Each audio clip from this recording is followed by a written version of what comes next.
this time, I'll call the work session of Hazlehurst City Hall to order. At this time, I'd like to recognize Reverend Hutto to give us our prayer and invocation. Let's pray. Lord, we love you. We thank you so much for being able to be here once again tonight, Father, to take care of the city's business. Lord, Father, I pray that you will bless this council, Father. Father, I pray that you will guide them, that they'll seek you in all the decisions that they make, Father. Father, I pray that you will continue to bless the city of Hazlehurst to help us prosper, help us to grow. Father, I pray that you'll be with all of our employees and workers, Lord. And Father, I just pray that you'll be with our citizens. And it's in Jesus' name we pray. Amen. Everyone please join me and salute to our flag. I pledge allegiance to the flag of the United States of America and to the republic for which it stands, one nation, under God, indivisible, with liberty and justice for all. This time, we certainly got our work cut out for us. Council, I'd like you to look over and see if we want to approve this agenda. If you have anything else that you'd like to add to it, whatever. I'll motion the agenda be approved. Motion has been made to approve the agenda. Is there a second? Second. Motion been made and seconded to approve the agenda. Is there any discussion on approving the agenda? Hearing none, we shall vote. All those in favor, please raise a hand. All opposed, like sign. Let it show it was unanimous if the agenda is approved. All right, the first thing on our agenda, we're going to discuss that of a new audit, and my privilege to recognize and welcome the group of CKH. Brian and Roger, please come up. Thank you, Mayor. I want to say thank you very much, Mayor, also the city staff, as well as the council members for allowing us the opportunity to come down here and speak to you guys. Over the last year, I was blessed to come down to go all through the state of Georgia. And in my rounds, coming to all the communities, I went to all 611 cities and 159 counties. I will say that Hazlehurst and Miss Bernice, it's always been a lot of fun to come down here, and it kind of speaks volumes about, auditing. It's not the funnest subject in the world, but we do tend to try to make it a little bit more fun and more understandable, and that's what we're here to do tonight. Basically, what we've got here is when we come into a community, basically we want to make these communities a priority. I've been down, like I said, to all these communities and cities, and what I'm hearing is, the auditors are taking too long, or they're just not, they're not there for the citizens of the communities, and that makes them have to do extensions. So us at CKH, what we do is we make sure the communities are a priority. We would put Hazlehurst as a priority. 2, we don't have tax season, we got tax year. And what that means is we're able to do everything that we need to do. We have a bigger bandwidth with our employees. We have over 200 employees. And that allows us to just go out, be able to do that with no extensions, which gets the grants and fundings. And then we do it at a fair and reasonable price to where we can put, that money back to work for your communities. The biggest thing I'll tell you before I turn this over to Roger, if you take care of people, the business takes care of itself. And then when we get into what we're trying to do, we're talking about an audit here and agreed upon procedures. And that's what's been requested of us. And at the end of the day, we put that community as a priority. We provide that sound and timely service, try to put a little bit of money back into y'all's pockets. And then at the end of the day, we take care of these communities like their own. And when we were talking about such things as audits and agreed upon procedures, it allows the city to be able to do what it needs to do to take care of itself and its citizens.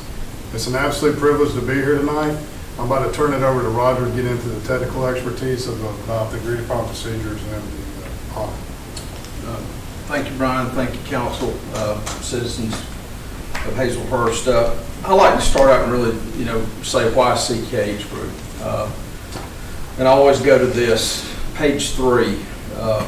You'll notice there's a globe, a tree down in the bottom right-hand portion. And if you look real closely on that, you'll see a globe on the tree. What's most important to me, quite frankly, is our values of our company. And I think ultimately they probably align with the good folks here in Hazelhurst. First and foremost, stay humble. Support your team. Don't be afraid to shake the tree when you need to shake the tree. Reach higher in order to grow. And that's really the catalyst to who we are as people, right down from the lowest level all the way up to the chairman of the board, Mr. Terry Katrikillis. That's what attracted me to the organization, because they're true, authentic people that really do care. Brian talked about sound and timely service.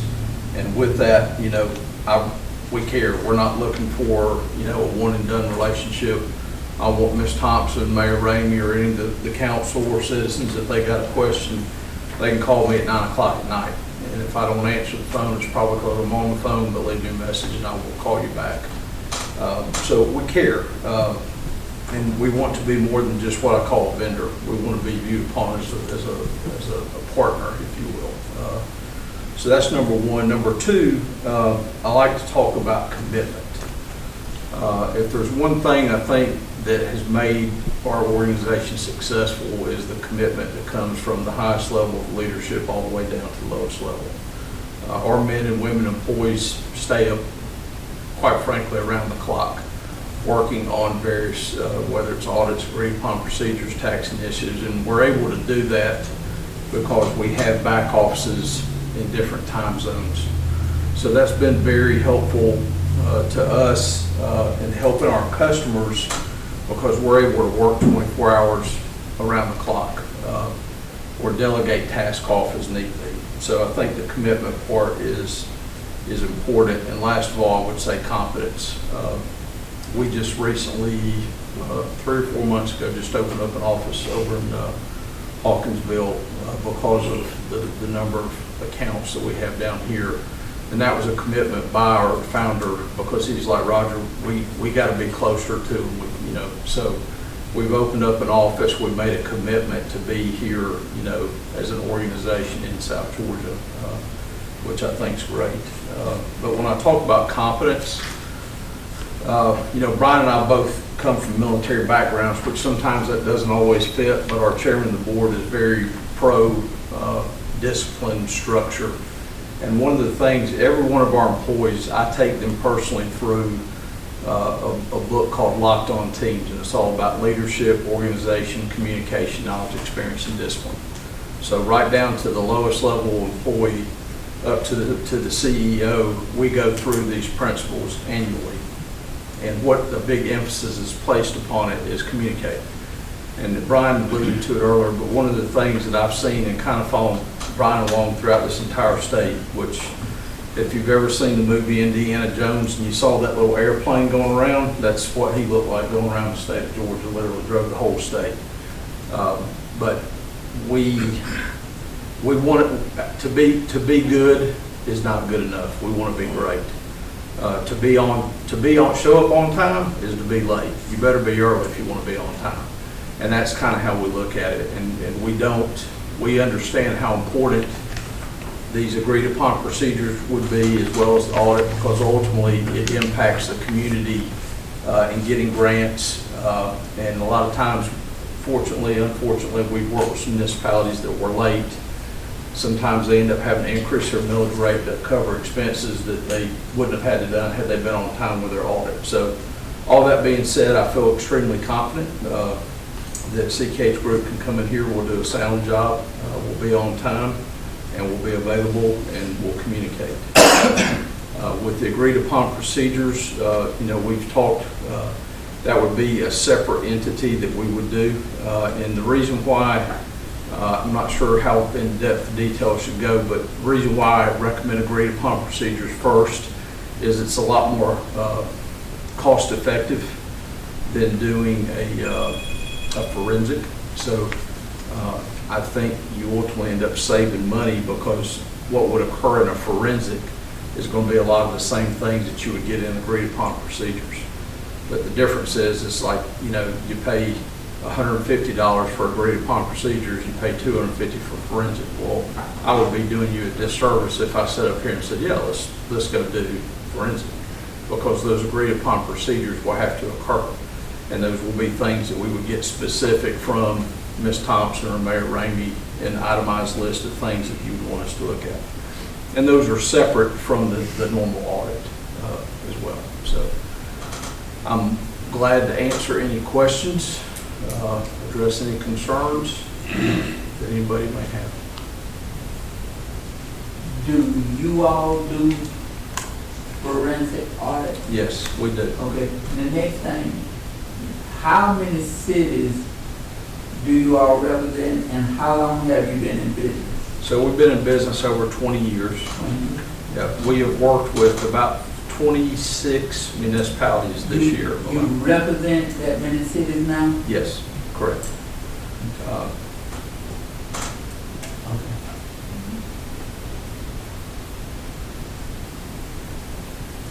You have a staff of how many? I know you heard that one out. Yes, sir.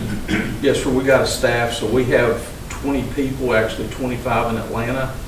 We've got 6 CPAs in Atlanta. We've got 2 CPAs in Hawkinsville, and then we have, I think it's 7 overseas, 3 in Cape Town. We've got 2 in Greece, and I think 1 in Ukraine. They have different specialties of their own. Well, some work tax, some work audit, so yes, and what Brian alluded to, so the way we're task organized as an organization is we have teams that only do audits. We have teams that only do agreed upon procedures. We have teams that only do tax. So where a lot of times municipalities get in trouble, they get put on the back burner, is a lot of typical CPA firms have a tax season. So from basically, you know, February to April, they're zeroed in on tax issues or their tax customers, which ultimately puts the audit back. We don't have that challenge because we don't have people that go on both sides. They're their own separate entity within CKH Group. You mentioned the agreed upon procedures. Yes. Is that something pretty standard with most cities? Not always. It's standard for smaller ones because a lot of times they don't have the amount of revenue that goes through. So for a smaller town, and I say towns because you'll find a lot of towns in the state of Georgia, they're labeled a town, they're not cities, they'll do agreed upon procedures. It's cheaper, it's faster, and it ultimately keeps them out of trouble. And you know, normally after they'll do agreed upon procedures for maybe 3 or 4 years, they'll have an audit done. And it depends on what the state legislation pushes back from the state. That number varies from, you know, one entity to another.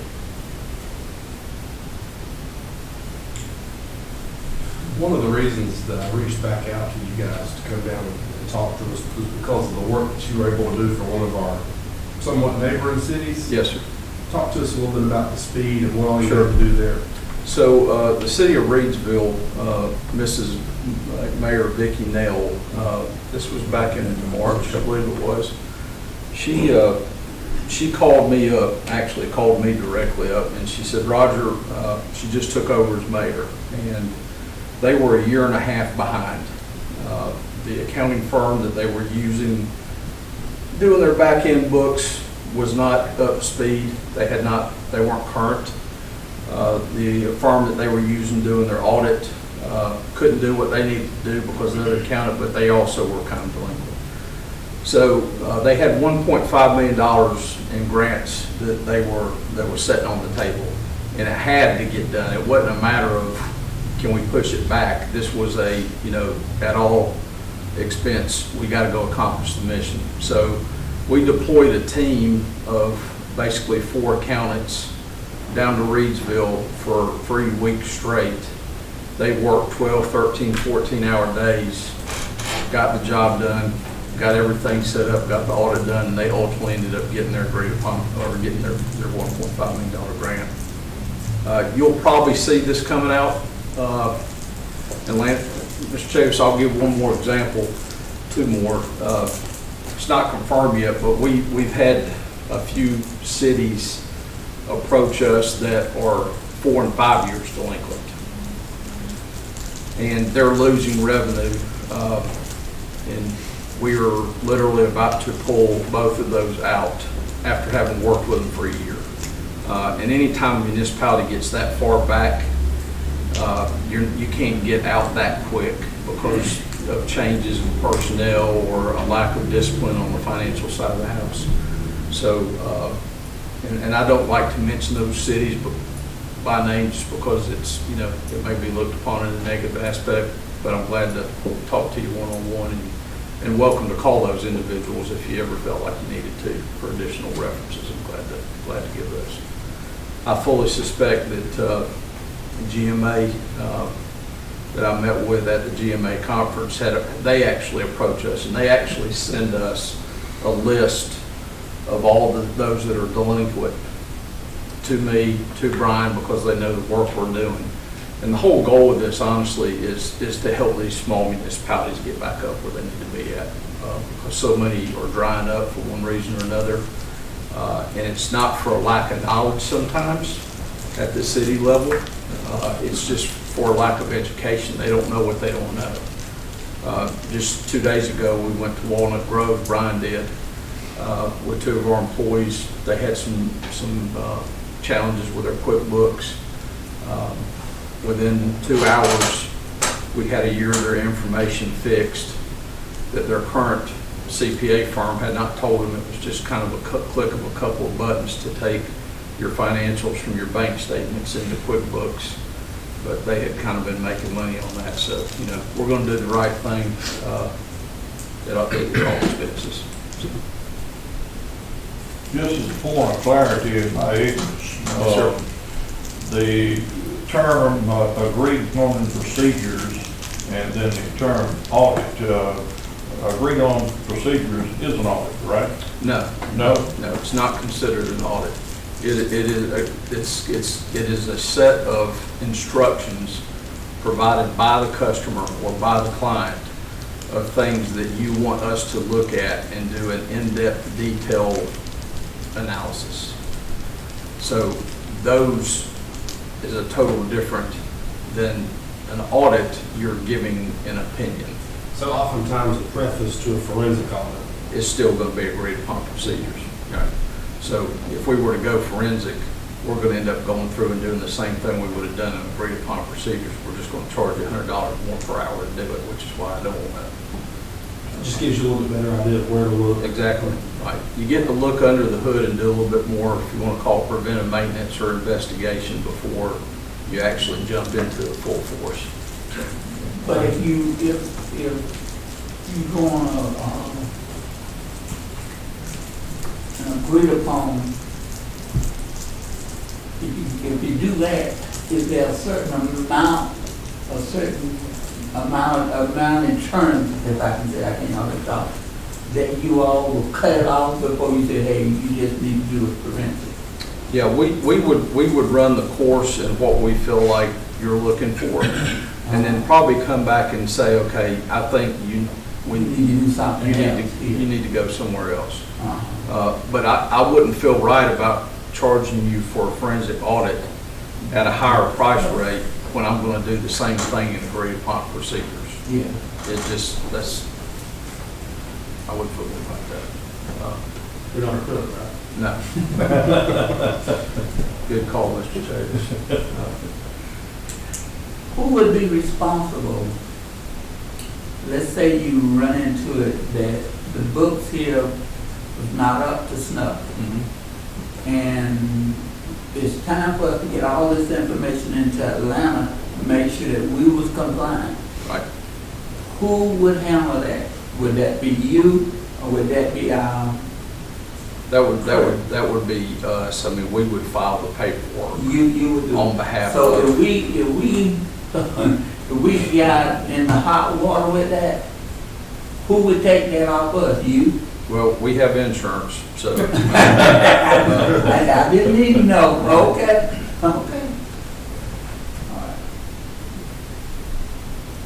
And by the way, if y'all have any other questions that you think of after the fact, you're welcome to call me. I think I gave everybody my card too. Call my cell though. And if I don't answer, like I said, leave a message. Any other questions? Glad to address them. We certainly appreciate y'all coming, and appreciate all the visits that I've had. Yes, sir. Thank y'all for your time and appreciate the opportunity to come and brief. Thank you, sir. We'll loan you, Bernice, to entertain you again later. There you go. Sounds good. I'm gonna need treatment.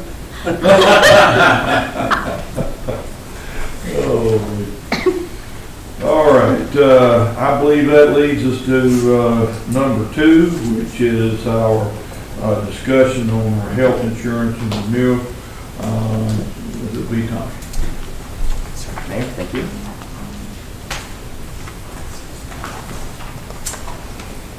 Mayor and City Council, thank you for having me tonight.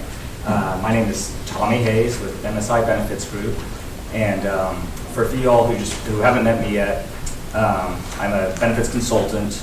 MSI, we're a benefits broker. We work with over 60 cities and counties in the state, including Jeff Davis County, to help them with the health insurance, dental, vision, and any other ancillary benefits as well. So a quick overview, I met Ms. Bernice back around this time in 2020, and the city at the time was self-insured. She told me that. She said claims are kind of out of control, and that's all she really knew. And we sat down, looked at it, and realized that being self-insured at that time was not the place that you wanted to be, and looked at some fully insured options out there for the group health insurance, and found the best offering with GMA, Georgia Municipal Association, that is through Anthem Blue Cross Blue Shield. So the renewal is coming up January 1st, which is still a ways away. GMA notoriously always releases these renewals very early, and they need a decision pretty early too. It's just their backwork of how they handle these renewals and you know their timeline to get it done. So I'm going to go through that tonight with the renewal, how it looks right now, and can obviously answer your questions while I'm going through that as well. Okay, so first is just a renewal for the agenda. Renewal recap. We're going to look at the claims from the start of 2023 moving forward, the actual renewal, and then looking at different plan designs as well, if that's something that City Council wanted to look at, about making some adjustments on the plan design, as well as employee contributions, introducing that as a possibility at least. So 2024 is on page 3 of this presentation.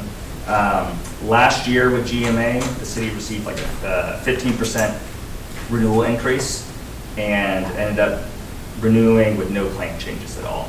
That was the highest renewal the city had since the GMA. I think the year before that was about 5%. The market trend is about 10 to 12% these days for the last, I don't know, 10 years or so. It's been just trending upwards around that 10%. Is even if you're running relatively well claims-wise, you can still see, kind of an average around that 10%. So the first 2 years were great with, 5% increase. Of course, last year was a 15% increase. The dental and vision, that is with MetLife. Same with the life and disability. So all the medical is just with GMA through Anthem. Everything else is through MetLife. MetLife will not release the renewal until, generally it's going to be very late September, early October. So really today we're just looking at the health insurance portion of it. Page 4 is a review of the claims experience, and this was I requested it and received it from GMA. Unfortunately, they are very slow on their claims reporting. So as you'll see on there, this is the most updated claims information we have, and it's only through March 2024. So it does give you a timeline, and this is something underwriters are looking at, how the city is running, looking back from back at the beginning of January 2023. When you're looking at this chart here, they break out like total prescription or RX premiums separately, but that is combined with the medical, and that's why that number is 0. So the third column from the right is your total claims. That is what GMA has paid claims for the group health insurance each month. To the column to the right of that is your total premiums. Total premiums in 2023, as you'll see, it varies because obviously it depends on who's on the plan. You have a new hire that's added on, you have a termination, you have a change, somebody adding some a spouse on there, anything like that can change the price. So you'll see the premium fluctuates a little bit, give or take. Though the city's paying around just over 57,000 up to the highest about 60,000. So really just right around that mark for 2023. 2024 with that new renewal, you're around 65,000 a month. And of course, the city does pay 100% currently. I think there may be a couple folks who have a spouse or child on there, but they pay that full cost of it. So, so for a vast majority of it, it's being covered from what you see on these premiums, though. So the total bottom line, though, from January 2023 all the way up until the most recent March 2024 data, your total premiums are coming out at just under $900,000, so $898,580. The total claims at that time were about 1.4, so 1,391,000. So that's they call it a medical loss ratio, about 154%. So carriers look at that, and essentially the goal is you want to be at 80% potentially. That can be hard to do with just rising claims costs, and a lot of times it is difficult to be at that 80% or 85%. But essentially what that means is for every dollar they're putting in, they're paying out another $54 in claims. So GMA is essentially just losing money on the group, is what the claims is looking like. So all in all, the claims are not running too great right now. They can always, if things change, people come off the plan, people get healthier. I don't have everything on the diagnosis or prognosis of folks and what is driving that. Usually it's, high cost claimants is a vast majority of it, just, of having that claims go up. So page 5 is the current 2025 GMA medical renewal. So GMA is coming at just under 25% renewal increase. Obviously with this type of increase, MSI, we go out to market, we already have. Cigna is the first one that did reply on it. That DTQ has declined to quote. They do initial, call it a GRX underwriting. They basically can just do a review of all the people on the plan, and through certain vendors, they can basically pull what employees' like prescriptions are and stuff like that, and they can get a pretty good idea of how the healthiness of the group and what they think the claims are going to look like. And so they had declined that. That's not necessarily to say, like they absolutely won't write the group. It's more like we aren't going to be competitive enough to this, so we're not going to send you an offer. If you really, really want to get one, we could, but it's going to be probably higher than that GMA renewal. UnitedHealthcare and Aetna had not provided quotes yet. It's still very early for them to usually do that. Usually it's 60 days out, so they're saying like October. And that's one thing with GMA that kind of throws it off is you have other carriers who won't provide a proposal until closer to the actual renewal date when you have GMA releasing this so early and needing a firm confirmation by September 13th, I believe. Mr. Chavis, we had talked on Friday about potentially looking at a self-insured option. I've sent that out just to double check it. Like Ms.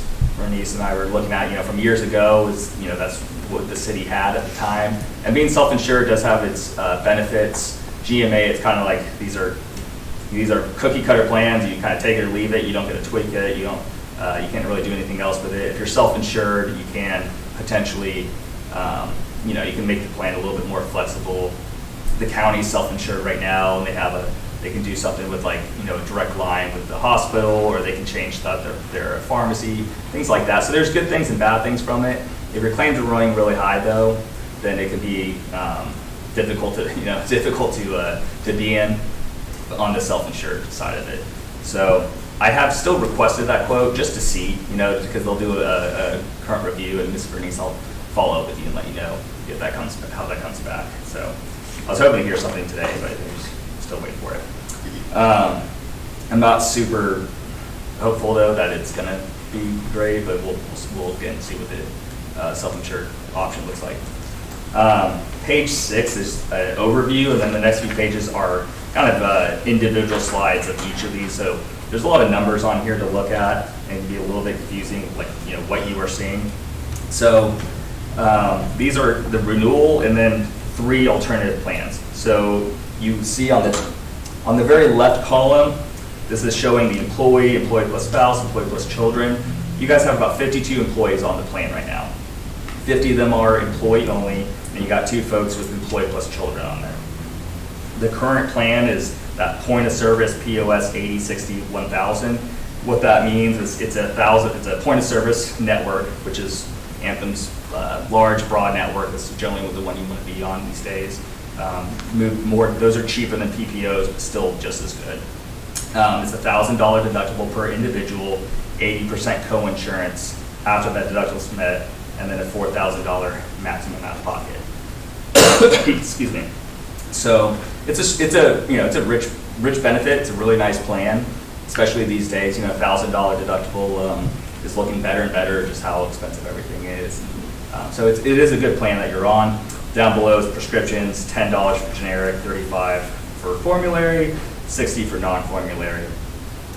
So it is a very good plan on there. Up top, you'll see the monthly premium. Those are those numbers just under current, and then it has the plan name. You'll see for currently, the city of Hazelhurst is paying $1,156 a month per individual who's on that plan.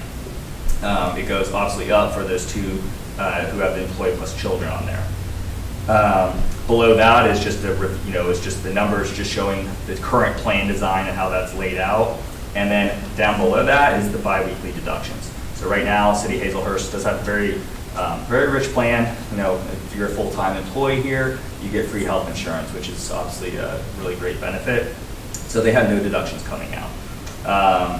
So if they do want to cover any dependents, though, they would be paying the difference between the premium for employee only and the premium for having a dependent on there.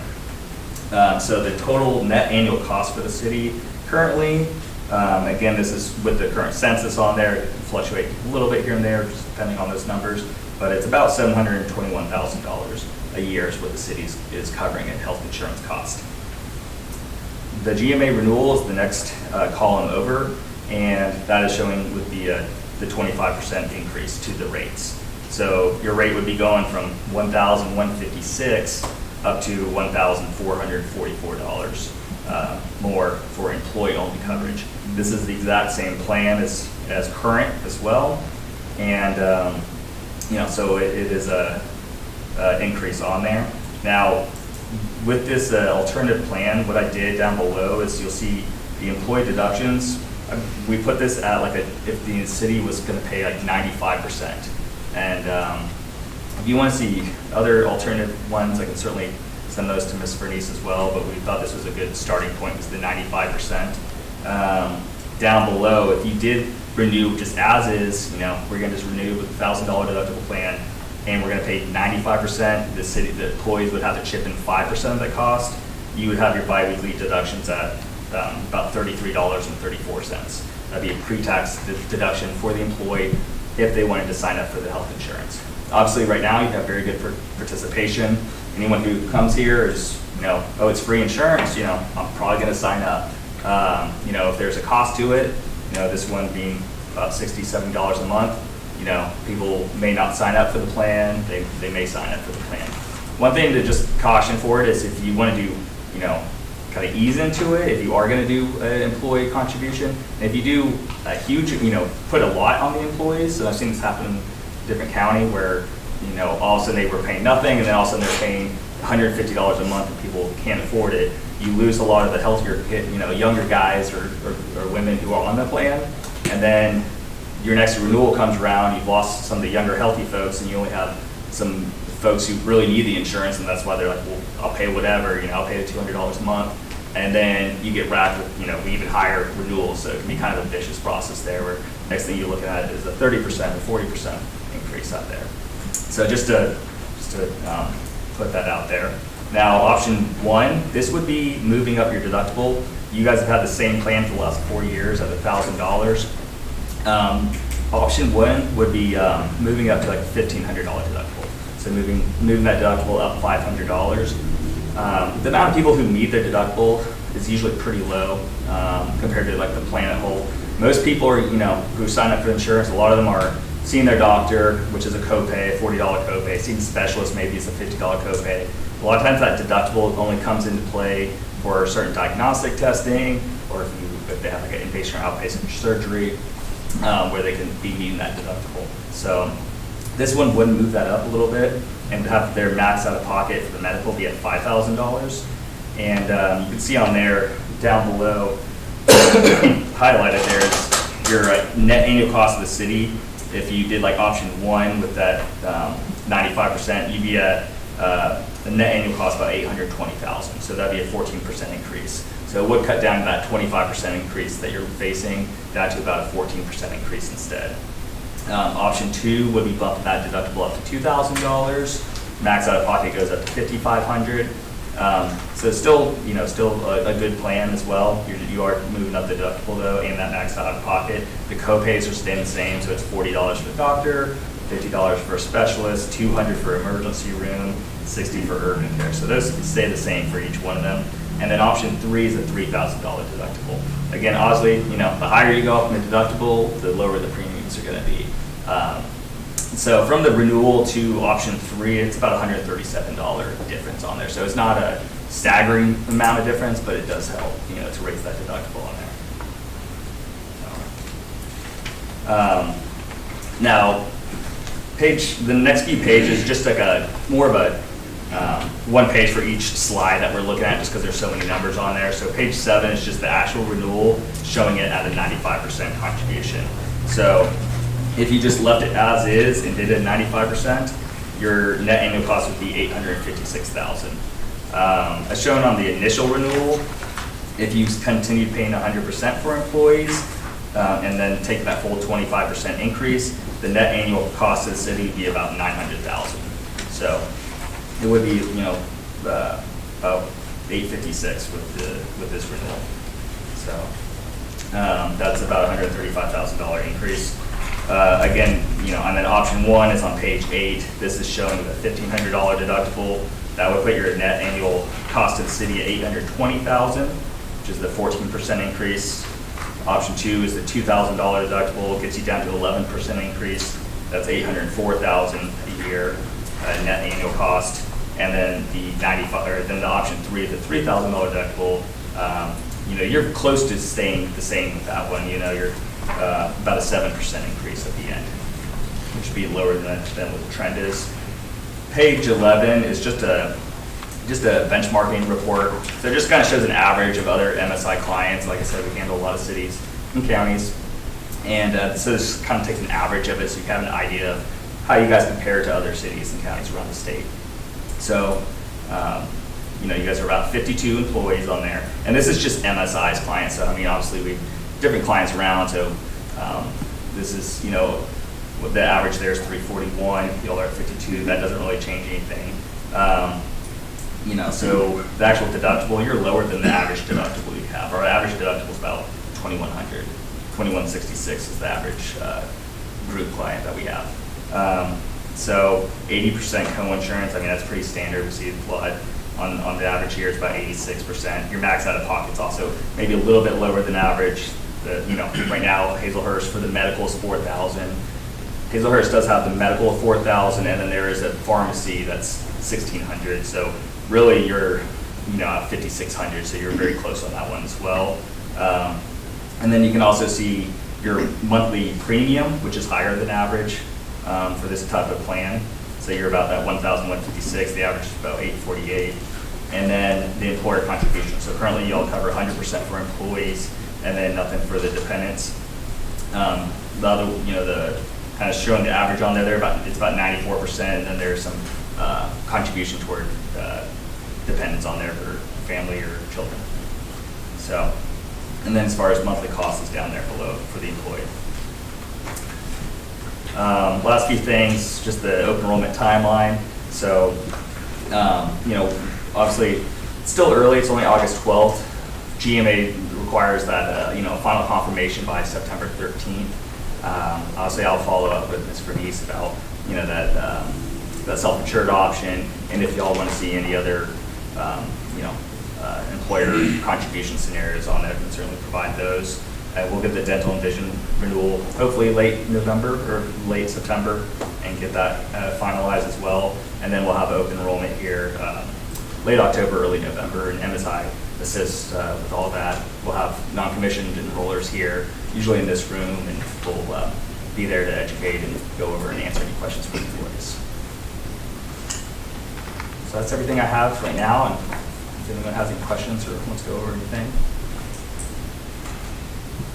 I do. Mr. Johnson, yes, sir? One question. I was under the impression that when we went with it, that we were self-insured. But because we were going with GMA with this, and we would be put in a pool Right. of other cities that would help us to keep it down. Mm-hmm. Okay, I mean, I know my questions are crazy, but I'm dense and I have to have people to explain it to me. If we went with that and were supposed to keep it down, what happened? I know it's gonna go up now, but what happened to make it go so high? Did we have enough, or have a lot of health problems, or did other cities have it? The reason it's going up, I know everything is going up too now, I don't mean to put you on the spot, but we was told that coming to leaving self-insured and coming to this would be better. That's what we're giving to me. It protects you from higher claims. Yes. So what happened to make us go higher? So GMA is a risk pool with a bunch of other cities and counties, or cities in it, in Georgia. With MSI, we handle I think we have about 6 or 7 cities that are under the GMA right now. And from those, the best one is about an 8% increase, and they were running well. Like their claims, I got a claims report for everyone. They're running well, and they got an 8% increase. The worst one, was about a 35%. You guys were 25%. There was actually, I think 3 25%. So you guys were right there with a few other cities, all at 25% or right around that. So what that means is, from y'all's claims, you guys aren't running well. But then the risk pool in general, is also higher. So they're just having to take in more premium to pay the claims and try to keep it steady on there. So to answer your question, the city of Hazelhurst itself, you're having higher claims. But then the risk pool in general, even if I came in here and said, y'all are running fantastic, they'd probably start off still at a 7 or 8% increase. So in this 25%, I'm obviously going to try to get it down best I can. They will maybe move a little bit depending on the scenario. So I'm certainly going to see if there's any movement that they'll provide us any rate relief as well. So I'm not thinking of a lot there, but it could be a possibility that they skim off 2-3% potentially from there. And like I said before, the self-insured model, which I'm still going to get that quote and see. The thing with that is you have, you're responsible for those claims. You have stop loss insurance involved, and usually it's a certain threshold of what they pay. It'd be $25,000, it'd be $50,000 per individual. So if you have someone who has a whole bunch of claims, after the city pays, say, $50,000 specific stop loss, then the stop loss will cover it. Stop loss is obviously cheaper than being fully insured. It's still a type of insurance because you're always going to have some type of insurance out there. It's a specific stop loss per individual and an aggregate stop loss for the entire group. So just in case the claims really go haywire there, you don't want to be sitting with a $1 million claim on your hands and not be able to cover it or anything like that. So you still have to have the insurance out there. And of course with for being self-insured on there, usually after the first year, if you have people with certain diagnoses and they have ongoing treatment and the carrier knows they're going to keep on having ongoing treatment, it's not going away anytime soon, they'll do something that they call lasering. And if you ask anyone over at the county, they're aware of how that works. So you're gonna say, hey, this employee here, here, and here, just like not naming them, but having that on there. Instead of having a $50,000 specific stop loss, it's going to be, $200,000 specific stop loss, because we know they're still having treatment. We know they're going to have, potentially have another surgery or whatever else they're going to have. And so that's not something that is just random, where somebody may get sick, may not. They already have the treatment. And so they're not going to pay for something that they know that's already sitting out there. So you have just a different risk out there. But, the umbrella GMA does do a pretty good job usually. Obviously, coming in here saying that 25% increase isn't good, though. It has been the last few years. Of course, the last 2 years have been a little bit higher. So it's just the entire risk pool, the entire group is getting increases, essentially. Well, insurance in general, to me, is a must that we all have to have, like it or not. It's just a requirement that we have to have. But a lot of times I look at it and insurance is great as long as we don't make any claims. But if we make claims, then it's almost like we're getting punished because we did have somebody that was sick. And that's a bitter pill for me to swallow, I'll tell you. I've got a couple of little questions that I want to do. First of all, let me get this one out of the way. It's kind of a general one. Can you take part pieces, say we did not wish to participate in the dental and eye? Would that make a change, and could it be done? Yeah, they're all different, totally separate. So the dental and vision is under MetLife, and so anything you do there won't have any bearing to what GMA and the health insurance renewal is. So that, in other words, the cost is going to be the same anyway? Yeah, so the dental and vision is not involved with this at all. So, and for the dental and vision, yeah, so the dental and vision. I came over on a short bus and I'm just a little on the slow side, but I appreciate you bringing that to my attention. Also, if I may point out, your dental and vision is paid by the employee. Right, so it's voluntary, so you can sign up for it if you want to have the dental, but it's employee paid. So they pay. It's nice because they have an employee deduction per paycheck, and it can be pre-tax. But in the end, that full MetLife bill for the dental and vision is on the employees if they wanted to sign up for it or not. So it shouldn't cost the city anything. Okay, well, you definitely answered that question for me, cleared up my ignorance.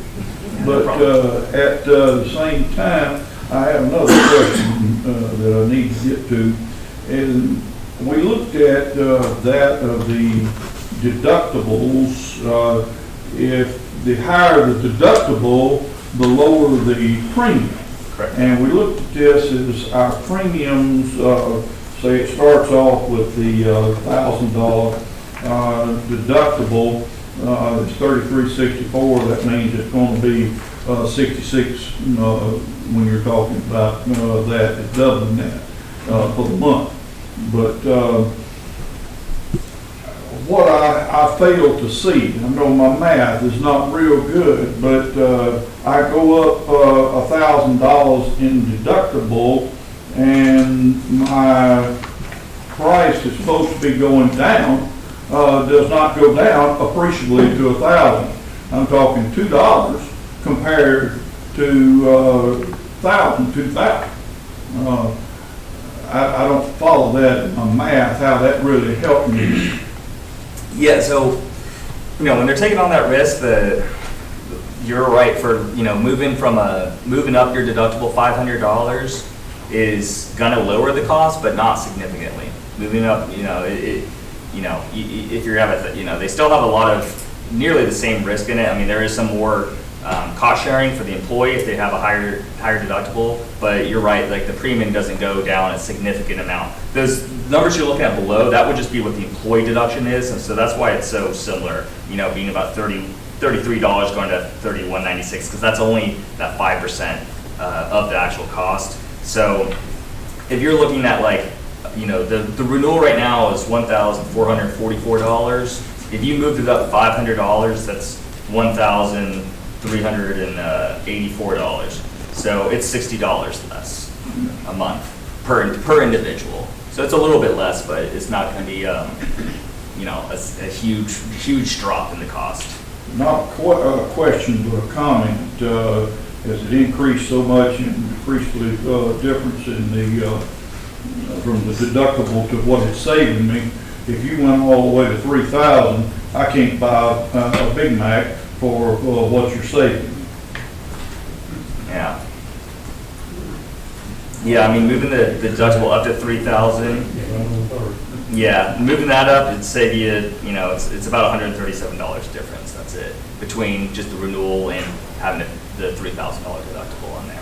So, you know, that deductible, like I said, it's a smaller percentage of folks who are going to actually hit that deductible on there, and you know, whenever they do the underwriting and look at what the rates are, I guess with the risk, it just doesn't push the needle that much to, you know, to lower it. So it was kind of, you know, it's like how much do you want to sacrifice lowering the cost a little bit to have even higher deductible on here. So, Like I said, we have to have insurance.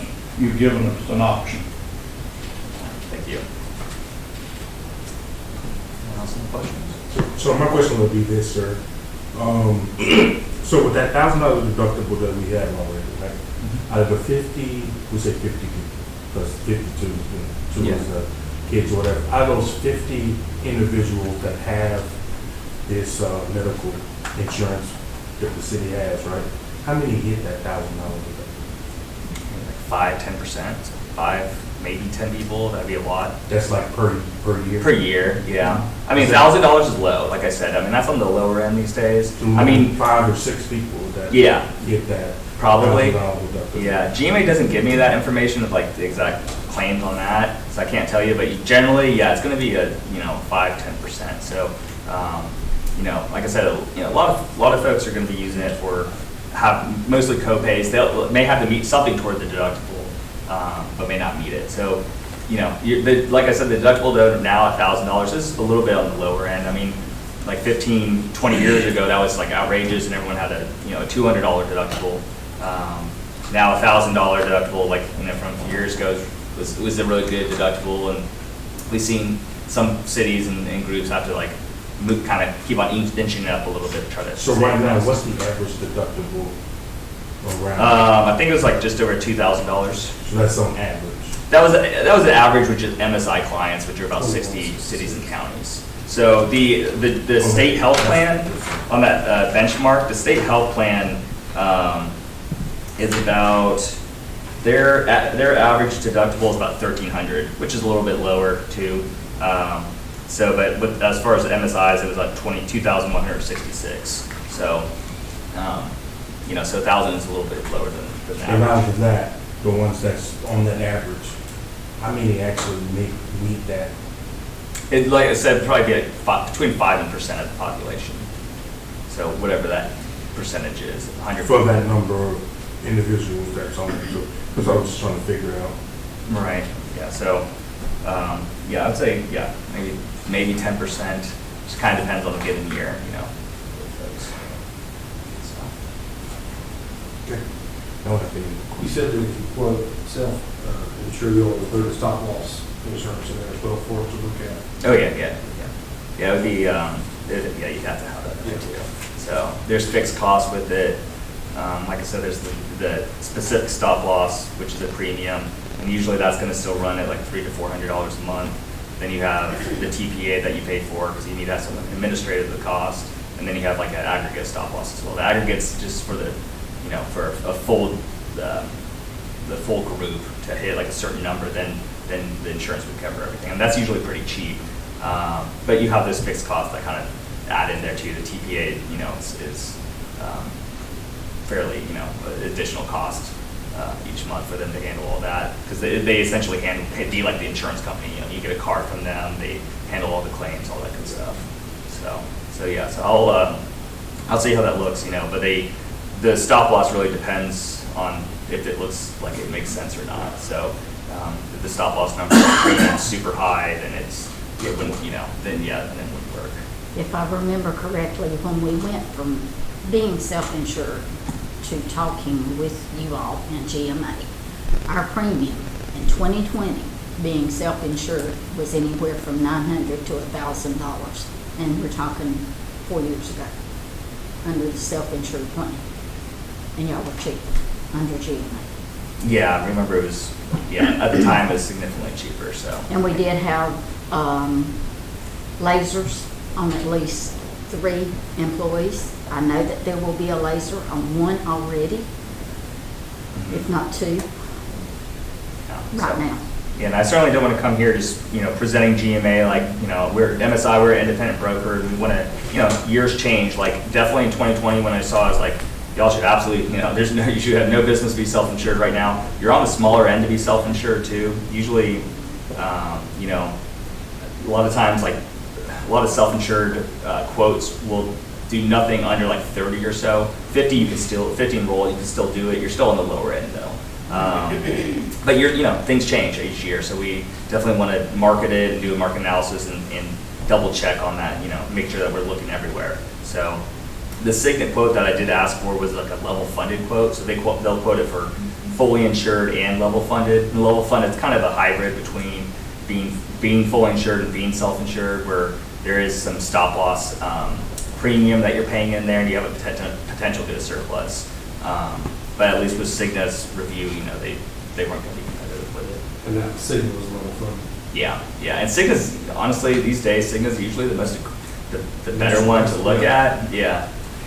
That's why was my, to be honest, was like my hope that Cigna would kind of come in here and give us something, just something, even if it's like a 20%, something to leverage and use back to GMA to try to push it down. And again, like I said, I'll do everything in my power to still push them down as, try to get some rate relief on here as well. So I wouldn't expect it to be like a whole bunch, especially if I can't show them, a competitive quote on there. But I'll certainly try and see what I can do. I guess that my biggest concern, I take a deep breath on, when I look at this, I'm a people person. I may be sitting in a political job, but I'm going to tell you all, I am not going to be a politician for nobody. And at the same time, and I tell you this, I am very seriously concerned when we look at $33 every half of a month, $66 plus for a month of some of the guys that we have that are employed under us. I don't know. They can't afford it. I don't know how they can afford it. All I right. really don't. We are in a position with us as a city that we're going to have to do something. It really hurts me to think of trying to have to force our employees to this amount of money. That's grocery money, people. Right. Absolutely. Did you say that, my word might come out wrong, I apologize, that we can't piecemeal, okay, the reason I'm saying that, like the pharmacy, that we will take care of that. If we made an agreement with somebody else, do all our employee pharmacy, that wouldn't help bring this down? That would be on self-funded. Yeah. If you're self-funded, you could. If you self-funded? Yeah. That's what, that's what the county does with the hospital. Uh-huh. The self-funded, and the hospital has a direct contract with the county to offer $0 copay, $0 deductible, and soon to be pharmacy. Right. Yes. Well, would not that help with it? So with GMA's umbrella, you can't do that. They won't. That's the thing with self-insured. It's more flexible, where you can, certain ones you can. It depends on the scenario and who the TPA is, but a lot of times you can cut out. They call it cutting out the pharmacy and using like a certain like a pharmacy benefit manager, PBM. But for this is all kind of, it's all for one. They just kind of have cookie cutter rates here, or cookie cutter plans.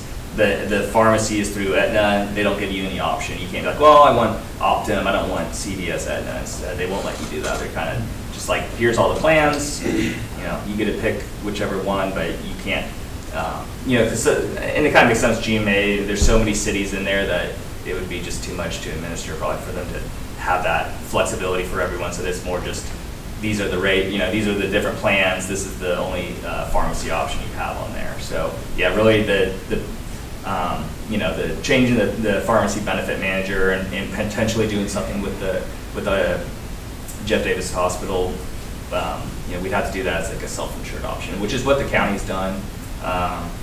And, you know, in the end of the day, like it's kind of, you know, I wouldn't say it's saving the county a bunch of money. The county came to us and looked at it, and they want to, you know, help support the hospital while still having, you know, good benefits and good benefits for the employees. So, you know, if that's something y'all are wanting to strive to get to, if we can just get the numbers to work and the claims to have it make sense, we can certainly move you. So, I mean, y'all moving from, you know, City of Hazelhurst moving from self-insured to fully insured doesn't happen very often. Honestly, a lot of times with the county, in fact, like, you know, when we approach a city or county that we're working with, a lot of times they're fully insured and they're paying, you know, they feel like they're paying too much in premium. And if they have a good year, guess what? You know, the carrier, you know, gets all the profit from it.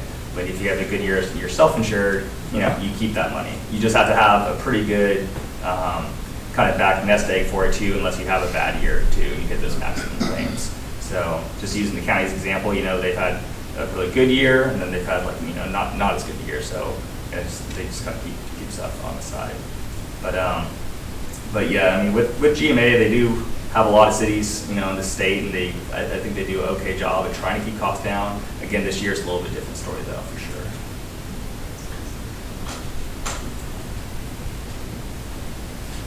And as far as the employee cost on there, you know, we did the 95%, and Ms. Bernice and I talked about that. If we want to see, you know, anything else, I'm happy to provide that too. A certain dollar amount. Again, that's not going to change the city's bottom line that much, you know. If you add, say, hey, everyone's got to throw in $10 a paycheck or something like it, puts a little bit of skin in the game for everyone, but just, you know, it's not going to change the annual net cost, you know, significantly. But it would, you know, if you're thinking that you need to do something to add employees on there, try to kind of ease them into having some type of cost for the insurance, you can do that too. So it doesn't have to be a certain percentage, but I mean, you could do a flat dollar amount. I'm glad to hear that, because right now I'm seeing more on the sticker shock. Yeah.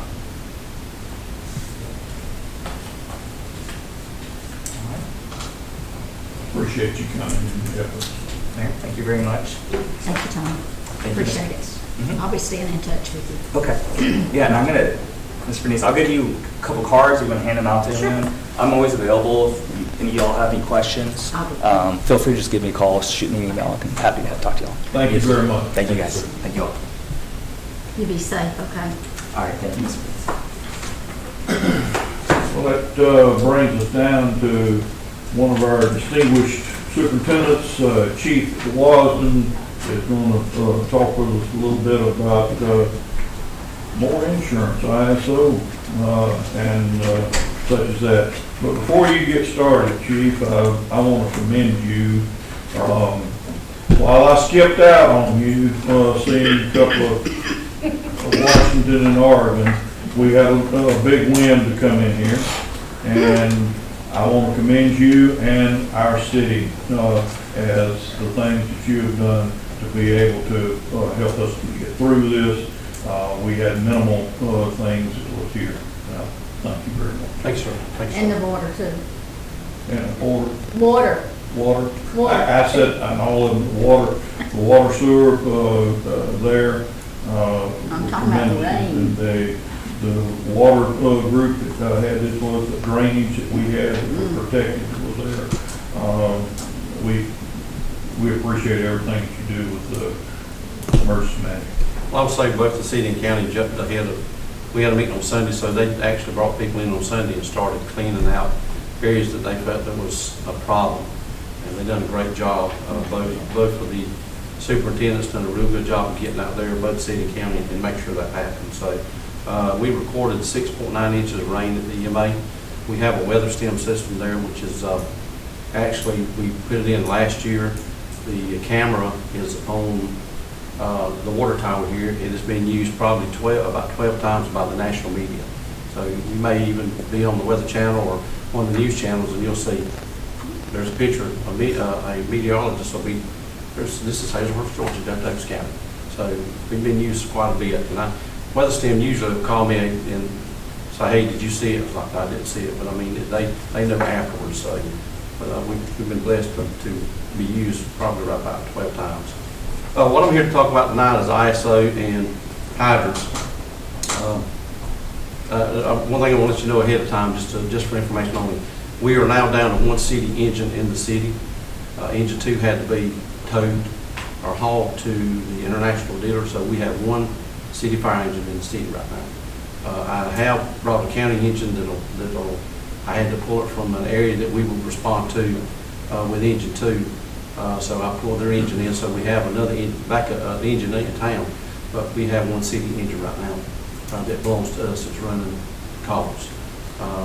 Don't know how long they'll have this one down. It's got some electrical issues. It's the newest city engine we have, but it has electrical issues, so it's down.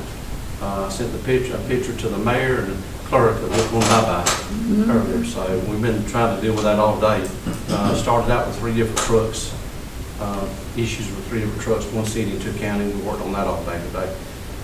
I want to talk to you a little bit about ISO and kind of give you a background. Some people probably don't know what that means. So every 5 years now, started in 2013, every 5 years we get graded by ISO. They come in and look at the 911 center, the fire department, and the water department, and for the county it would be the water shuttle availability in the county, and they grade each one of those, and they give us an overall grade, and that grade falls within a class 1 or a class 10. Class 1 being the best fire department in the state. For many, many years, Macon-Bibb County was it. So after 2013, and they adjusted some of the things, we have a new, probably somewhere around 12 or better cities and counties in Georgia that have a class 1 rating. What I want to talk about is class 4 and 5 and why they're significant, because if you look at a class 4, it's anything from 60 points to 69. And if you look at the class 5, it's from 50 to 59.99. So, in just a minute you'll see why I'm saying that. Because when they come in and graded us, and I'll go back all the way back to 2010. In 2010, we got 64.45 points.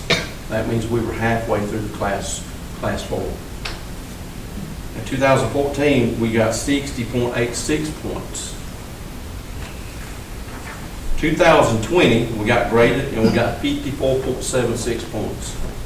We went to a class 5. Most people don't know that because we went to mitigation and we were able to make some things happen and put some plans in action that they would actually look at us again and regrade us. So before the insurance companies do anything about it, we went to 60.56, so we went back to the class 4. Quite possibly we might lose that next year. And I just want to get ahead of that because we actually went out there and put a few plans into action that we've not been able to keep. Most of that has to do with the hydrants.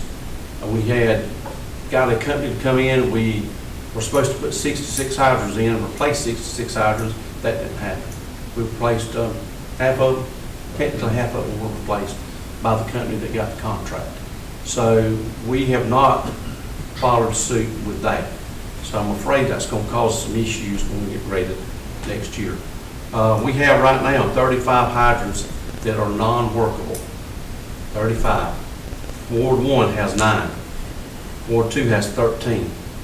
Ward 3 has 8, and Ward 4 has 5. Those are non-working hydrants. You'll see a little yellow sign on it that says out of service. We have probably another 60 that has issues, leaking bonnets, weep holes that are not working, things that are just issues. That they did not put the hydrant out of service, but it does cause some issues. And if you have a, like a leaking bonnet, then when you do your pressure test on that hydrant, it's not gonna give you the right numbers. So, one good thing that we did do, we have a company that comes in, SEM, that comes in once a year and does our maintenance. Now, they don't fix hydrants. They paint them, they do all the maintenance on them, the yearly maintenance, and they do the static flows and residual readings on them. They also come in here and put little collars on them. So if you ride at night and you see a collar reflecting, it's reflecting either red, green, orange, or blue. We've never had any blue hydrants in the city of Hazlehurst till we put the 12-inch line in over here on the other side of town.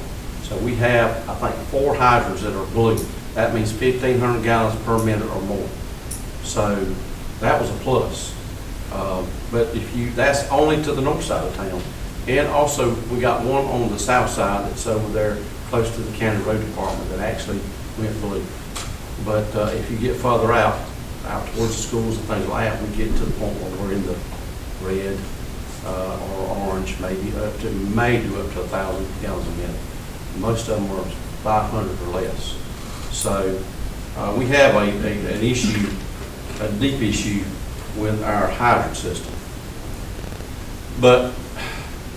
And I don't know what we're going to do about it because, and I know that we have set some money aside, starting to set some money aside for that, and I'm grateful for that. But I don't know if that's going to help us come next year. Right now, if ISO does show up in 2025, we're being graded for 2024. So everything that we give them is the information for this year. So when they grade us, it will be for this year. So I don't know that what we can do and what we're going to be able to do to address the hydrant issue. We've got a serious problem with our hydrants. There's no doubt about it. And unfortunately, at least we can, we have those out of service signs, so if we come into a house fire and we see we can't lay a line from that hydrant, we can try to find another one. But some areas are kind of, there's 2 in a row, so it would put us laying probably more than 600 feet of line into a house fire. So that's an issue. But I know they'll be here in 2025. I haven't heard from them yet, but I mean, they're on a 5-year cycle now. Years ago, it was more of a 10-year cycle, but they are trying to come every 5 years and grade us.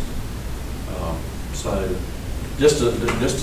I want to go over the last grading we got, just kind of real quick. And this is kind of trying to go over this for you new guys because you've not heard this. So you can get up to 10 points for dispatch. So dispatch got 7.82 points.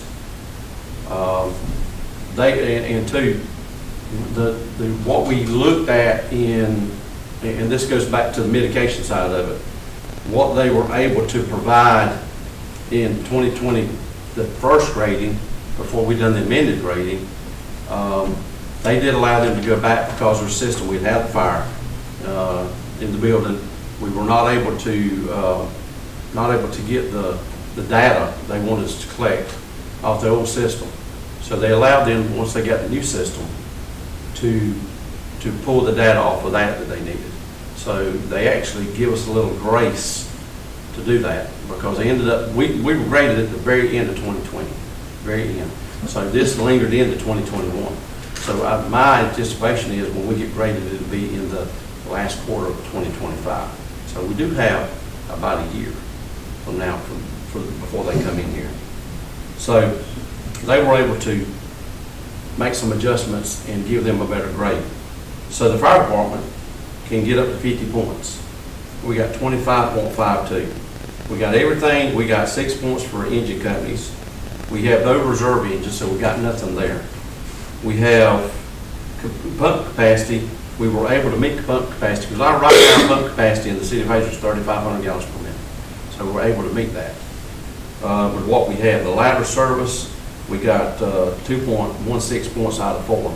And the reason why is because we had the ladder, but we didn't have our ladder testing for the for 3 years. So they did not give us full, we had announced that they did not give us the full credit for that.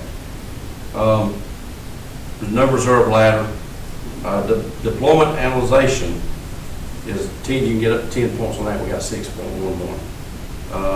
Personnel, you can get 15 points for personnel, we got 1.34 points. Reason why is, we don't have but one person per station. We don't have people. Right now, ISO kind of looks at NFPA. NFPA says you're supposed to have 4 people per engine. We can't afford that. I mean, there's just no way we can hire 8 people per day to do that. So we're never going to get close to the 15 points. The more people we hire, if we hire 4 people, whatever, that would give us more points, but we'll never make it to 15. Not a town like Hazlehurst. We just don't have the ability to have that many people and pay that many people with the size town we are. Training, we got 5 points out of 9 because we've not completely finished our training center. We've been working on it, but we're not completely finished it yet. So they were giving us, too, some of this, I think the next grading will be an in-person grading. This was not in-person grading because 2020, 2021, they were not coming in. They were just, you were sending them information, you were sending them pictures. So I think that we'll do better in some areas when they come next time because they will come in here. COVID's gone, or the limitations of COVID's gone anyway. So, operational considerations, you get 2 points there, we got all of that. You can also get there's a new thing that they started, so you can get up to 105.5 points. Used to get 100 points. You can get up to 105.5. And the additional points is through community risk reduction. That is your fire prevention program. That's your inspectors program. That's your arson investigators program. All of that combines into community risk. So you can get 5.50 points for that. We got 4.09 points. So we were very fortunate to get quite a bit of those points. If we hadn't got those points, then we would definitely been back in the class 5 again, even on the amended rating. So, there's a lot of things that goes into ISO grading. It's just trying to figure out what you can accomplish, what you can afford to do. We have some things that we're working on, I think, that will help us.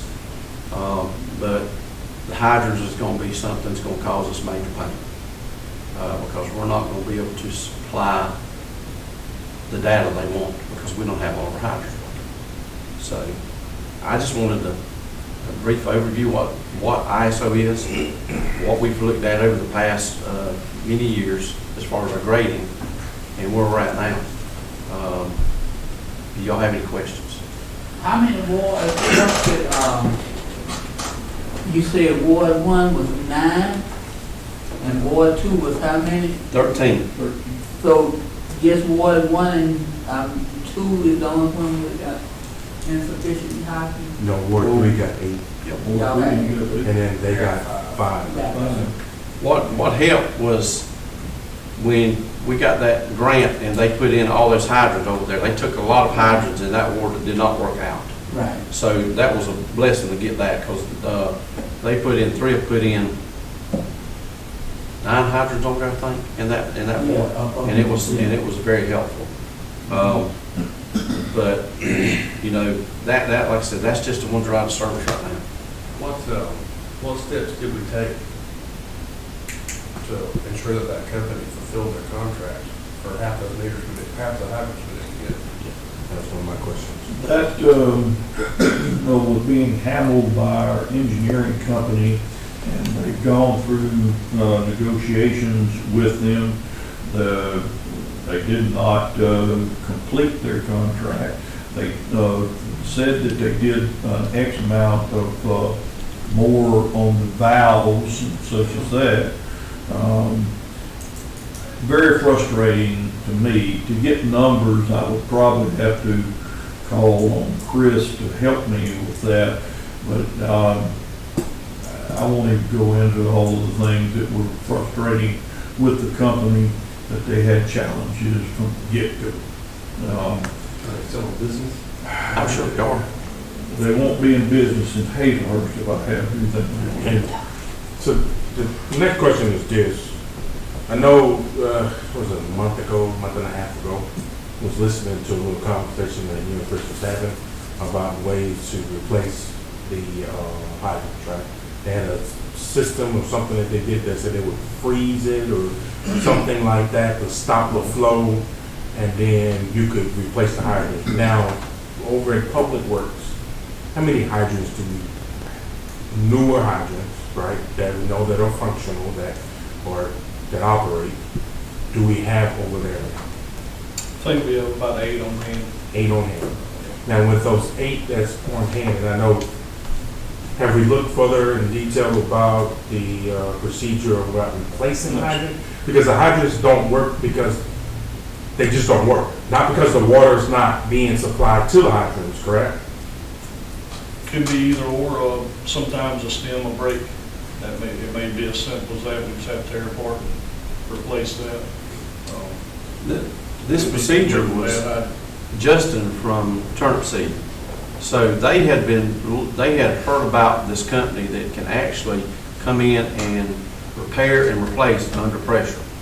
So he was supposed to do some work and dig into that and get back with us. I don't think he's ever got back with us. So I don't know if they found that to be true or not, but now he was supposed to be contacting some cities that this company had done some work for. Make it easy to do it. If he could do that, it'd be great. Was that about a month and some change when you was having this conversation, or? That's part of the conversation, yes, sir. And we still haven't got any feedback yet? Yes, sir. Okay. So we definitely need to follow up on that and see if they can do that, or if that does exist. And if they can't offset it. This was a company that they were telling me was out of Mississippi. And this was brand new stuff I'd never heard of myself. But I definitely agree with the fact that we can do this. We need to get as many as possible done ASAP. And I guess the next one, and then, I mean, that's under pressure, but we do know where some of those valves are located to cut the water off, right? To replace at least. At times. Yeah, somewhere. Out of those number of, that's 18, that's 19, that's 24, we'll say 30, 35 right now that don't work. In those 35, because I'm hoping they're not like back to back. I know you said one of them was. There's been a couple that stopped or right there within 500 feet of each other. Which is not any good. Is that, so, because was it about 3 weeks ago? Maybe 3 weeks ago? I know it was out in the county, down South Kamar Street. That house, and I seen, we had the road blocked off, and I think the hydrant that we used was right at the city. Yes, sir. Area right there, so fortunately that one works, but I guess the county's having the same somewhat situation, right? Because of how long the hose and everything went out there, I thought it was entirely too long, but I'm not a fireman, so I don't really know, but it just seemed like something wasn't right when I was looking at it. The distance of where the hose went up to. A lot of times you'll pull hose, you'll lay line and then you'll pull hose off to make sure you've got enough to go around. So you may see more hose sticking out there than you know, than you think that's there. I mean, Well, no, they had the road blocked off. Yeah. So where no traffic could come through. Right, They had to the hydrant was on that side of the road, so we were having to Go all the way. cross the road in Yeah. order to get one. You look at the, let's take 341 out towards, because he lives Ministries. Let's just take that. So the hydrant that's right in his front yard, it'd be better for me to block the road and grab the hydrant over here on the 12-inch line than it would be for me to get the one in front of his building. Because that one's gonna give me less volume and less pressure. That one's gonna be a good hydrant across the road. So I would definitely close off 341 if I had to, if that building was Okay. burned. Like I say, it was something my expert about. But you have that, some of them are across the road, and, you know, you look for your better hydrant. We know that them over there's on the 12-inch line, where these over here on the 6-inch line. What kind of insurance impacts are we looking at if we go to a 5? Probably, you'll see more, the commercial and industrial will feel that more than the residential. Anything past the 6, residential is not as bad, but your commercial and your industrial will definitely see it. And there might be a small adjustment on residential, but it's not near as bad after the 6 and the 5. It doesn't help it helps homeowners, but not that much. But it definitely hurts. Yeah. That's like, there was some talk a couple years back that, okay, we got an overpass, why do we need Station 2? Well, here's the thing. In the county, you have to have a station every 5 miles. In the city, you've got to have one every 1.5 miles. So if you close that station, everybody out there around Walmart and out there at Because He Lives Ministries, out to the golf course, Roger Williams Place, Dr. Johnson, all those houses there would go to a Class 10. Not only that, but everybody outside the city for a couple miles until a county fire station took in would go to a Class 10 because you close that station. That hurt. Yes, it would. So, and that was just some talk, but I mean, that station it's more than just because of the railroad tracks. Right. So, it was sold that way back in the 90s when it was built, but I mean, things have changed significantly with ISO. As you know, it's one of my top priorities, and I feel quite inadequate at this. The company came in, let us down. We've got a way to go, and we're still going to get there some way or another. I'm very disappointed with it But right now. when this company come in and they made an agreement with us, the state agreement to pay them, if they seen that they could not fulfill this contract, shouldn't it have been brought to the knowledge of some department head? This is more than what we can handle. And after that part, should it not have been sent to legal? Because these people have to be bonded some kind of way to cover what they was taking care of. You understand what I'm saying? Because if I owed them, they would took me to court, and they'd have been talking on Mr. Smith, but they'd have been knocking on his door. Then you got to get the Wayne to go ahead and pay up. But now these people did not fulfill this contract. These people are liable for what they did not do. You understand? How much So of it they did should they be, so they should be responsible to take care of these hydrants. It should be some kind of way in that contract. Or we need some money back on the, So did we pay in full, or did we pay? I don't care if you ain't pay but $10. If they sign that contract, Yeah. if somebody breached that contract, you have a contract and you should be straight to honor it. You don't make a contract and then walk out on it. I'm sorry, y'all. Now, like I say, I'm dense. But I know all 5 of y'all be wanting all money out of me. I'm sorry. I know exactly what you're talking about, Commissioner Johnson. what can we do? I mean, is there? Well, it's unfortunately it has been done. Let me just let you in on another little surprise that we had some pieces like some of the hydrants and pipes and fittings and such as that. We still have some of those, some of the 9 or so that you said we have that's left.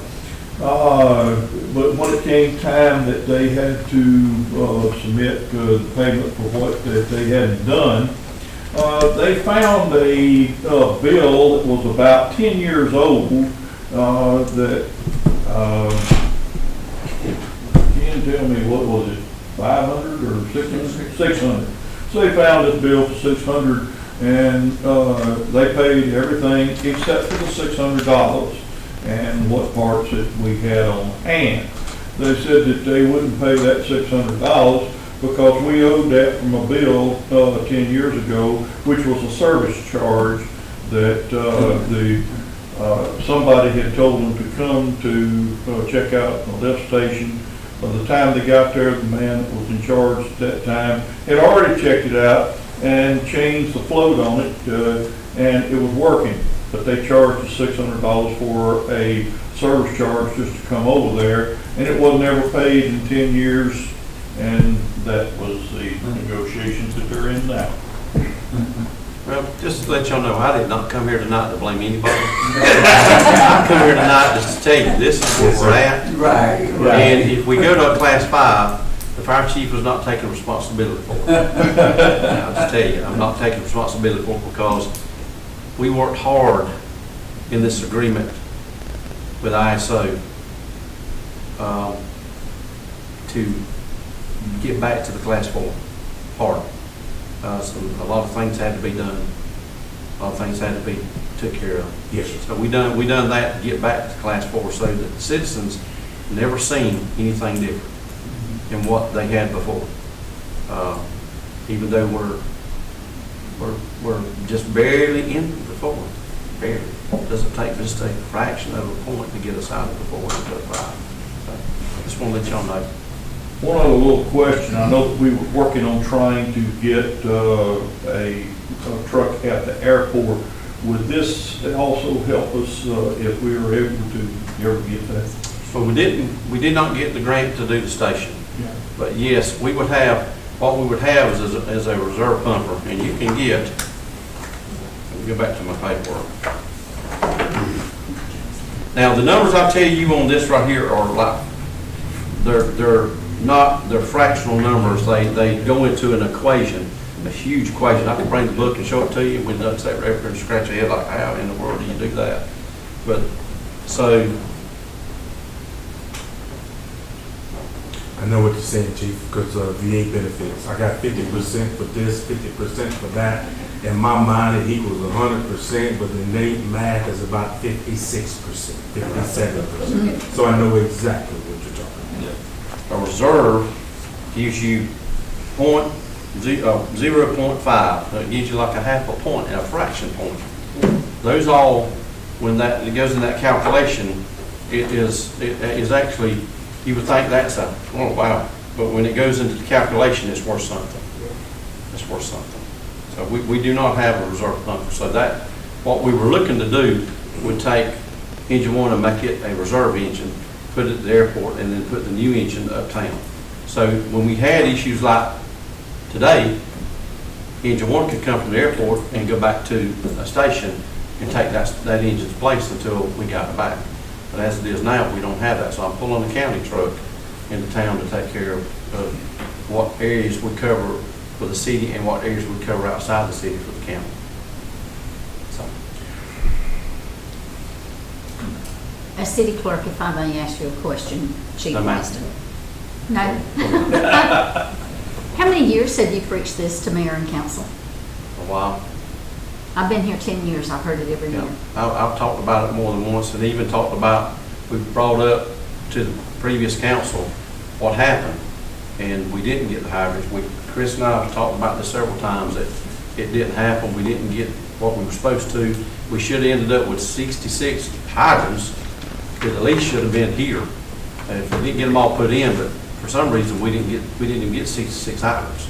They never showed up. They ordered so many at the time, and when the contract was done, we didn't get the whole 66 hydrants. I'm not saying that that's an issue.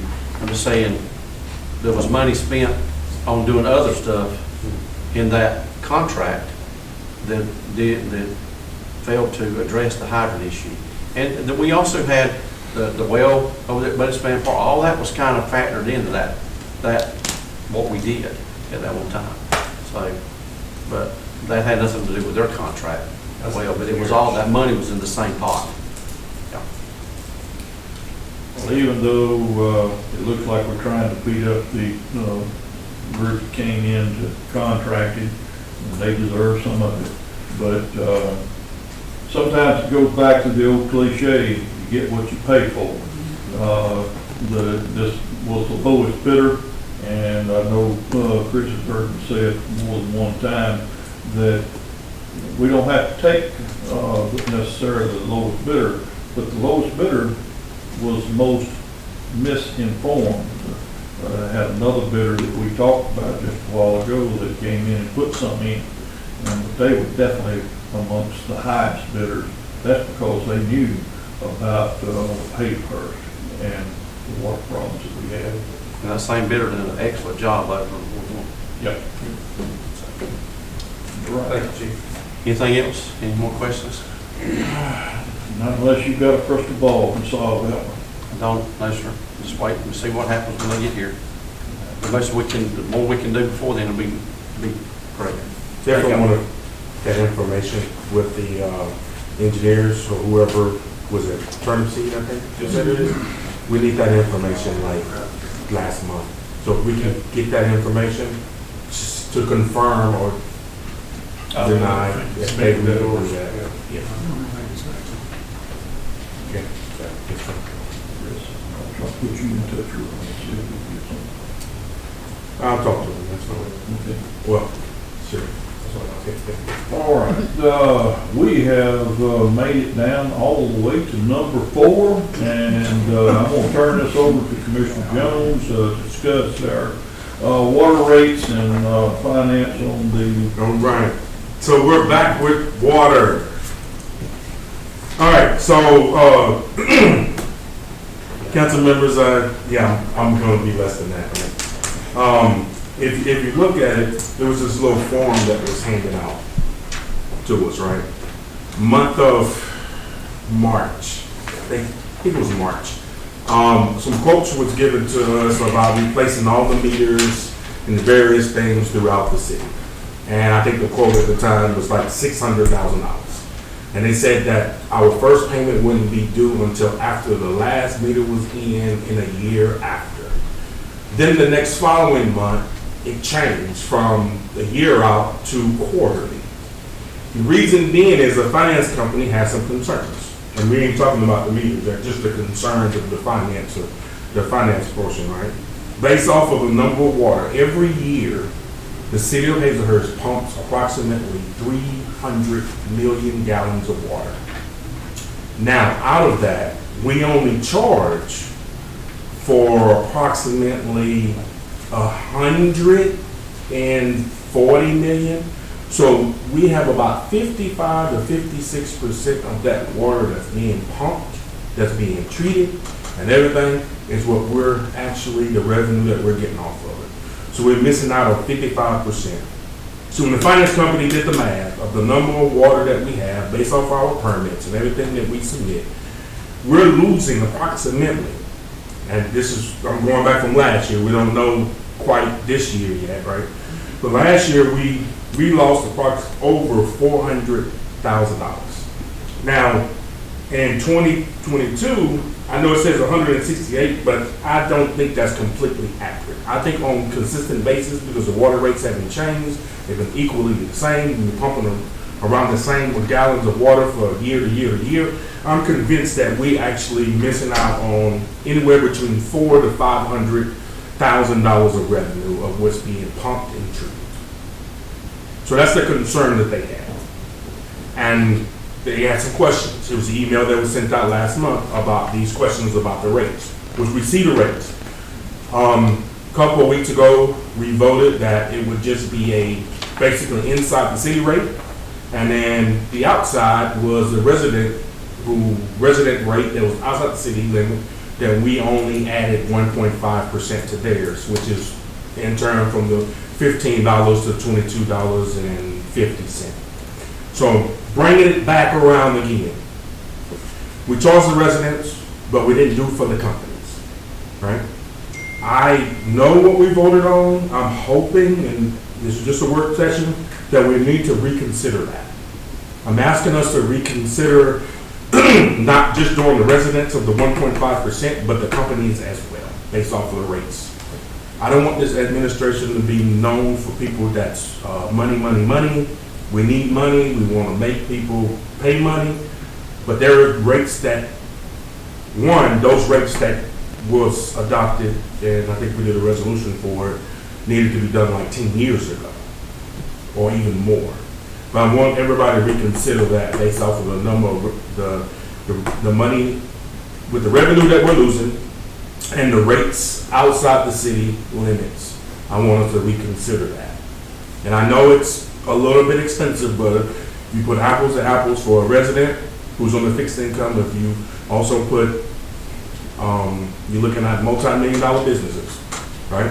I think that's apples for apples if we do that charge of the 1.5. Not to mention, that 1.5 to 2%, which is what was written, this was in 1986, 1987. They're the ones that came up with that math. So that's what I want to consider.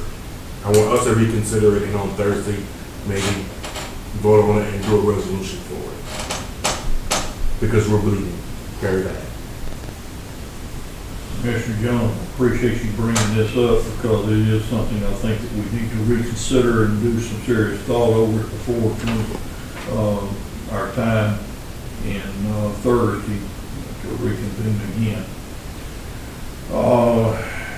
Any other discussion on what Commissioner Jones was bringing to us? What we're doing to find the other amount of water we're pumping, not being accounted for. That's part of the operation that we need for the meters. We need the newer meters, whether they RG3, new masters. I know we got over 200. No, we got about 850, maybe 900 RG3 meters that are in, and they see. I only seen. I'm not gonna say 1%, but I know we've had 1 or 2 of the RG3 meters that were not reading correctly. But all the other ones have been. But you're saying our older meters are losing a lot of water. That is correct. That is They don't account for all the water that passes through. That is correct. And another one that's there too, we've had a large amount of what I call averaging. So that we have to readjust. We have a substantial amount too that are non-metered waters. Example, it comes to City Hall. It hasn't been metered, so we don't really know the amounts for our extra overage of water. We've had to estimate the whole. That's correct. Plus the toilets here, whatever it may be. Right. Chris McKeever, what you think about it? It's a good bit of water going through non-metered accounts and that sort of thing, and the older meters are failing, by all means. But now these meters have been ordered, or they are here now. We haven't. I got a moment to think about that. The 800, that 8 to 900 that has been installed. This is what we had a contractor that did, and I think it's mostly in Ward 1 that it actually happened in. And we've been ordering them sporadically, and we've been replacing them, right? Okay, I'm lost again. Y'all got to talk on first grade and come out Okay. of college. So 900. Listen, wait a minute. You ordering, or we have agreed to purchase $600,000, or either say $700,000 new water meters, right? We have an agreement that we're talking about. This is what This he's, is what we're looking We at. have not finished that agreement yet. That's what I'm saying. We ain't finished. No, sir. So I don't want to confuse the Well, I'm two. getting confused because So- you're talking, The finance company come back to us yes. and said, we can't do anything until y'all answer some more questions. A lot of it was about, what are you gonna do about all the lost water? Okay. Are you gonna increase rates to get rid of the deficit in the water department? They had a lot of questions, so that put a pause on it. But in the pause, we did some research, and I called a city who has gone with these meters, and they were grossly misinformed about what it takes to get these meters going. The city that I spoke to that went with the AMI meters were quoted a certain number of repeaters. You remember us talking about repeaters that were needed? They had to get 14 times more the number of repeaters to make this system work in their city, which doubled the cost. Double the cost. It was about $10,000 or $20,000 a piece. Repeaters. Yes. And you're talking, they had to get 14 times more the number of repeaters. It was almost $1 million just in repeaters that they had to get. So, The two guys that came over from Tipton were just very informative about where you put the repeaters at. but Not just that. because we have so much scattered outside the city limits, they said, you're gonna be shocked at what it's gonna take to get these meters operational. So I I said, said, you've been quoting figures that's not reasonable. so But I that's think, with the new system for the reader. that's right. But not what we, so I just want to make sure that we're not to that part yet. Yeah. The regular meters, the 900 RG3 meters that we have, this is not the upgraded system, it's just in the ground, searching them, they got good reading, they flow. Got now that are new. That's what I'm saying, they're the same Yeah. meters, Okay. but they're upgraded, that's what you guys are talking about for the repeaters. I don't think we're there yet for the repeater. I think just the meters themselves, in the ground, doing whatever needs to be done, that's what we need to do. If memory serves, though, we voted to Mhm. go with AMI. But that means we're gonna have to redo it. Well, right now, we are still in the arms of investigation. After I heard of this particular thing, that these figures could be charged humongous amounts and a whole lot more of them to be ordered, I've gone back to the ones that we were talking to and told them, I said, we can prove that. I said, this is the neighboring city that has got that. And they asked me for two things. They asked me for the height of the Tower, tower and the, city map. no, I gave them that extra. The height of the tower and whatever they hadn't got it. I'm getting all Probably kinds of surrounding area. No, word, location, thank you, you gave it to me, they're correct. Location and the height of the towers is what they asked for, so they could figure out a coverage. I asked Summer to add in there to them a map and indicate on that map the outage area outside the city limits that is already being served. And as I talked to them there, they said that they would guarantee that if it could not be done, please let me know before we would ever touch that. And they would also have a clause in there that if it came to the parts, they had to have extra repeaters and such, it would be on them. So we'll get that part's got to be in writing to It's cover maybe- our. It's, We it- definitely need some more exploration of that. it's made me hesitant to go into business with these people. At all. You mislead another city like that, I mean, that makes me hesitant to go into business with them in the first place. That, we could not afford to do that, that's for sure. So, Would you as council and mayor like for me to bring back the AMR quote, which is your automated meter reading, not the AMI, not this technological stuff? Would you like for me to bring back Thursday night the AMR quote plus the installation?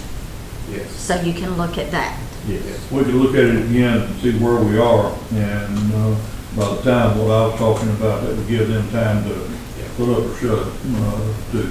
Okay. All right, we got one other little thing, I do want to bring this up, it's, number 5, is with the 5K run. It's not gonna happen until September, so this is easy enough. We could also put that off till Thursday for us to be able to take a look at that and approve it. But I'm gonna give y'all a little laughter there, since we've sat here. He come back and he says, what is NICU? I said, NICU. He said, I have never heard of NICU. I said, it's neonatal intensive care unit. I have been there 40 years ago with this, because he did not know what NICU was. I knew I spelled bad, but I couldn't figure out what that spelled. And, anyway, as we look at this, I would like to entertain for us to put off number 5 through time until, Thursday. So moved. I think, if there are no objections, it'll be put off. All right. I hear no objections, so let's equal to a unanimous vote. All right, at that case, we move down to that citizens' comments. And now to mayor and council comments. On behalf of Ward 1, I'd like to say to the employees of Hazelhurst Fire Department and all, especially to our water department, I got several calls about all of the departments, how well you all done during the storm that went through. At Dixie Home, they said they usually have to get a boat to get out, but whatever you've done, please don't stop, because this time the water did not stand in there and it was dry, and we had some kind of water. Usually you don't have but a little. I do know that in front of Banner Tabernacle, whatever you did up there, that water usually stand from across the road, that water moved. So it was not left there, and I appreciate that what y'all did. And I know you had a bad job, all the departments, but I think you pulled together, and this is what it takes. This is what Hazelhurst is made out of. When things go bad, they pull together and they can get over it, even if we can't understand it. That's because all the water ended up coming in front of my house. And it's just sitting there now. So we put it over there? Yeah, y'all put it. I'm sorry, y'all let me have the vote. That's all right, I don't complain about it. Might be a good suggestion that we all get settled down with this, that the employees have a cookout and be able to bid it on Saturday. I like that idea. You good on that grill? You did a great job cooking before, you master chef. Well, I did the grilling, but my wife, she did everything else, so she was a cook in the army, so. She's a trooper. I'll definitely let her know that so she can start preparing. All right, any other further comments from mayor and council?